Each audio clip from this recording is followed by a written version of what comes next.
ఇది జీలకర్ర బెల్లం. ఇవి రెండు వేరు చేయలేనంతగా కలిసిపోతాయి. పెళ్లి తర్వాత భార్యాభర్తలు కూడా జీవితాంతం అలా కలిసి ఉండాలని ఇవి తలపై పెట్టిస్తాయి.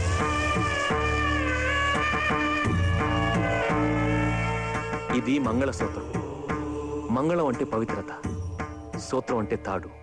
ఇది మెడలో పడగానే పెళ్లి అగ్ని కంటే పవిత్రం అవుతుంది. పుట్టింటికెళ్తే అత్తారింటిని, అత్తారింటికెళ్తే పుట్టింటిని మర్చిపోకూడదనే 2 బొట్లున్న తాళిని మెడలో కట్టిస్తారు. తలంబ్రాలంటే తలపై నుండి రాలిపడేవి. ఆ ఇంట్లో సిరి సంపదలు కూడా అలా వచ్చి పడాలనే తలంబ్రాలు పోయిస్తారు. 7 అడుగుల్లో ప్రతి అడుగుకి ఒక అర్థం ఉంది. మొదటి అడుగు అన్నపానాల కోసం, 2వ అడుగు సుఖ సంతోషాల కోసం, 3వ అడుగు వ్రతాల కోసం, 4వ అడుగు సంతానం కోసం, 5వ అడుగు సంపద కోసం, 6వ అడుగు పాడి పంటల కోసం, 7వ అడుగు సఖ్యత కోసం.